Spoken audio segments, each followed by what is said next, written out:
Hello, कौन बोल रहे हैं? हाँ जी। कौन बोल रहे हैं? जी सर, मैं भैराराम मेघवाल बोल रहा हूँ, गांव रावत सर।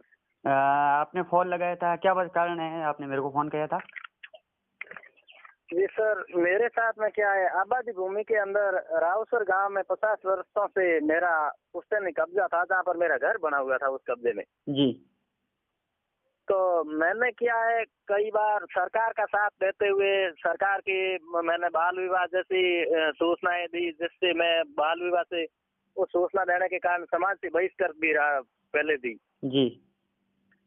दूसरी बार क्या है, मैंने आरटीआई के तहत पूर्व सरपंच के खिलाफ राजस्थान सूचना आयोग में 2012 में अपील की थी, जी। जो कि अपील संख्या 6172 जो आज दिन तक विचाराधीन चल रही है राजस्थान आयोग में। सर जी।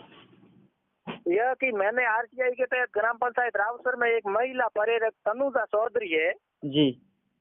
जिसकी कॉलेज में एक तरफ तो वो बीएसटीसी कर रही है, उसी समय दूसरी तरफ पर्यटक कार्यभार पद संभाल रही है। जी जी। तो उसकी प्रतिलिपि मेरे पास में पूरा डॉक्यूमेंट है कि एक ही आदमी दोनों तरफ कार्य कर रहे हैं। ऐसे मैंने सरकार के कई घोटालों को आरटीआई के तहत भी उजागर किए हैं। जी। मैंने जनता को हित को देखते हुए मेरी 2 बीघा जमीन भी दान में दी है, मैं भूमि दानदाता भी हूँ। जी। जिससे मैंने क्या है 100 घर दलितों को रोशनी में उजाला भी किया है सर। जी। जी। जी। और जमीन दान देने का मेरे को राजस्व मंत्री श्री अमराराम जी चौधरी द्वारा मुझे मतलब सम्मानित भी किया गया है। जी। तो यह कि पूर्व ग्राम पंचायत रावसर में एक प्रकरण में सरकार द्वारा कोई जमीन आवंटी बोली भी लगाई गई। जी। तो जिसमें किसी भी नागरिक ने भाग नहीं लिया, उसी प्रकरण में दिनांक 1/1/2016 को मैंने सरकार का पैसों के लिए मेरी जान को जोखिम में डालते हुए जी। हिस्ट्री सीटर रूपाराम जाट की जमीन खरीदी, जिसकी प्रतिलिपि भी मेरे पास में है। जी। मैंने सरकार के करीबन 4.5 लाख रुपए उससे वसूलाई। जी। यह कि ग्राम पंचायत रावसर में पूर्व सरपंच के पति के भाई पुरखाराम के उचित मूल्य की दुकानदार था, जी। जिसने राशन संबंधी कई घोटाले किए। तो मैंने आरटीआई के तहत सूचना मांगी और उसने नहीं देने पर उसने मतलब उसका लाइसेंस निलंबित करवाया। जी। तो उसकी भी प्रतिलिपि मेरे पास में है। जी। अभी क्या है, वर्तमान सरपंच ने सरकारी कार्यों के कई नरेगा के तहत घोटाले किए। सरकारी सड़कों पर मशीनें चलाई गई, जो कि जी। नरेगा की सड़क थी, उस पे मशीनें चलाई गई। और कई टाँकों का कार्य जिसमें मटेरियल घटिया दिया गया। और दूसरे में क्या है, 2012-13 के तहत एक गांव के अंदर ग्रेवल सड़क बनी हुई थी, जी। जिस सड़क को सरपंच ने अपने सहायता के लिए तोड़कर उसको खरंजा निर्माण में अभी 2 वर्ष में मतलब बदल दिया। जी। तो उसकी शिकायत मैंने श्रीमान जिला कलेक्टर को की। जी। और ऑनलाइन भी शिकायत की, जिसकी जांच आज दिन तक विकास अधिकारी पंचायत समिति बाड़मेर वीडियो साहब नवलाराम जी के पास में चल रही है अभी भी। जी। तो उसमें तो कोई कार्रवाई की नहीं। और सरपंच ने उसी द्वेष भावना के बदले से मेरा घर बना हुआ था सरपंच के पास में। जी। तो उसने उस बदले लेने के लिए, और मैं जाति का मेघवाल होने के कारण में उसने एक ही ठान लिया कि मेरे घर को हटाने के लिए उसने पहला तो एक मेरे को नोटिस दिया कि ये आपका जो है घर है जो अतिक्रमण है। जी। ऐसा कहकर मुझे नोटिस दिया। तो मैं श्रीमान जिला कलेक्टर से मिला और मैंने कलेक्टर साहब को ये गुहार लगाई कि इसकी जांच करवाइए सर, मेरे साथ में अन्याय कर रहा है सरपंच, तो इसकी आप जांच करवाइए और बाद में कार्रवाई करवाइए। जी। तो मैं तो ये प्रार्थना पत्र देता ही रहा, कई बार कलेक्टर साहब से मिला, एसपी साहब से मिला, लेकिन मेरी तो कोई कार्रवाई हुई नहीं। हाँ। तो दिनांक 23 फरवरी को जी। उन्होंने लगभग 2-2:30 बजे सरपंच ने अपने पद का दुरुपयोग करते हुए पुलिस बुलाकर मेरे घर के ऊपर 2 झोंपड़े बने हुए थे, वहाँ टांका बना हुआ था, जिसने जेसीबी मशीन से तोड़कर घर में रखे सारा सामान पंचायत में ले गया और घर को बिखेर कर झोंपड़े वहां से गिरा दिए और सरपंच ने अपना कब्जा कर लिया वहां पर। तो ये जो जमीन थी आपके पास में, इसके अलावा आपके जमीन के अलावा किन किन का मकान को तोड़ा है, कितने मकानों को तोड़ा है इसने? केवल एक ही मेरे ही परिवार का घर बिखेरा है। जी सर।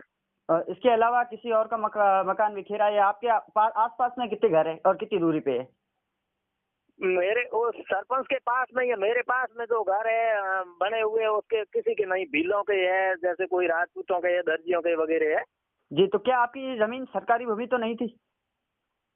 सर ये सरकारी मतलब भूमि तो आबादी भूमि में है, सभी के आबादी भूमि में घर है और न किसी के पास में भी पट्टा नहीं है सर। ये तो मैंने पहले भी लिखित में दिया है भाई, उसके पास में भी पट्टे नहीं है और न मेरे पास में। मैंने भी पट्टों के लिए आवेदन किया था, लेकिन पार्टी बाजी की खातिर मुझे भी पट्टा नहीं दिया गया और न उसके पास में पट्टे।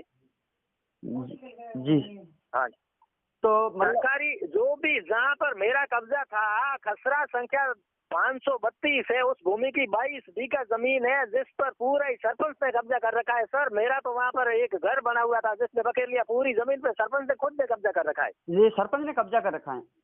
जी सर, सरपंच का खुद का आज ही मौजूद उसने एक टांका बना रखा है घर के आगे, सारा ही गेट खोलकर उसने सरपंच ने कब्जा कर रखा। 22 बीघा भूमि पर मैंने कई बार सरकार को ये मतलब लिखित में रिपोर्ट दी है, लेकिन उसकी जांच नहीं की और मेरा घर बखेर कर उसने सरपंच ने कब्जा कर रखा है।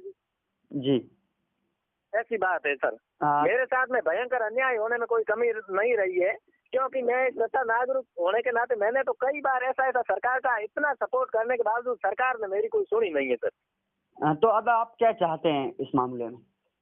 अब क्या करें जी, मैं तो कलेक्टर साहब के पास में गया और एसपी साहब के पास में मैंने मुकदमा दर्ज करवाने के लिए रिपोर्ट दी, दिनांक 23 फरवरी को दी, लेकिन पुलिस ने आज दिन तक इस मामले की कोई जांच नहीं लिया है सर।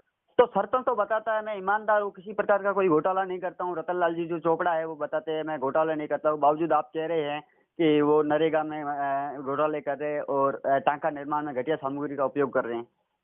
जी सर, सरपंच तो कहेगा, कहने से सरपंच ने जहाँ पर मशीनें चलाई उसके पास में, मेरे पास में नरेगा की मशीनें, सड़क पर मशीनें चलाई जिसके फोटो वीडियोग्राफ है मेरे पास में जी। जी और वे इनाम टांका जो कि आज से 5 साल पूर्व बनाया गया, इस टांके को उसने क्या पता का भुगतान उठा लिया गया, जहाँ पर मेरे ही जॉब कार्ड चलाए गए जिसने भूमि सुधार कार्यों में लगा दिए गए और उसने कहा कि आपके कार्ड चला देंगे और टांके का मटेरियल के रूप में एक दाना तक भी नहीं दिया है। उसकी जांच के लिए मैंने श्रीमान जिला कलेक्टर महोदय को एप्लीकेशन भी दिया जी, लेकिन न किसी प्रकार की जांच हुई है और न कोई बात है सर। दूसरा क्या है, इसमें केवल दलितों के साथ में अन्याय करने की ठान ली है, किसी भी गरीब परिवार को यहाँ नहीं रहने देने का। पहले तो इसने क्या किया सर, मेघ वालों के यहाँ कोई गांव में आज से साल भर पूर्व कैबिन लगाकर ठेले पर सब्जी बेच रहे थे, जिन लोगों के केवल मेघ वालों के कैबिन हटाई, जबकि सामने जाटों के कैबिन थे उसने रख लिए और मेघ वालों के केवल हटा दिए। अभी इसने छान कर केवल मेरे ही घर जो था एक ही के रखियो कि मैंने इसकी शिकायत करने की खातिर में। अगर सरपंच सही है तो अपना स्पष्टीकरण करें, और मैंने तो अधिकारियों से ये श्रीमान कलेक्टर साहब को कहा कि इसकी जांच करवाइए। जी जी सर, ये कहा है कि अगर मैं गलत हूँ तो मेरे खिलाफ में आप कार्रवाई कीजिए सर, सीधी सी बात है। अगर मैं सही नहीं हूँ। परिवार कहाँ रह रहा है? आपका मकान तोड़ दिया तो आपका परिवार कहाँ रह रहा है? जी सर, मेरे क्या है, खेत में भी घर बना हुआ, मैं गांव में भी रहता था तो खेत में भी घर बना हुआ है, मेरा बेटा भी यहाँ रहता है। तो पूर्व में जो मैंने खबर की थी आपके वो जहाँ पे लाइट नहीं आ रही थी, जो केयर एनर्जी की तरफ से प्लांट लगाया गया था, उस खबर का क्या हुआ था? प्लांट अभी तक बंद पड़ा है सर। मैंने खबर की थी, उसके बाद में तुरंत क्या एक्शन आया था? खबर के बाद में मतलब उन्होंने कोई बदलाव हुआ ही नहीं ना सर। चालू हुई थी एक बार भी लाइट? एक बार वो चालू करने के लिए इंजीनियर आए थे लेकिन चालू हुई नहीं सर। चालू हुई नहीं, तो अभी भी वो प्लांट बंद पड़ा है? बिल्कुल बंद पड़ा है sir. Okay, thank you. Thank you ji.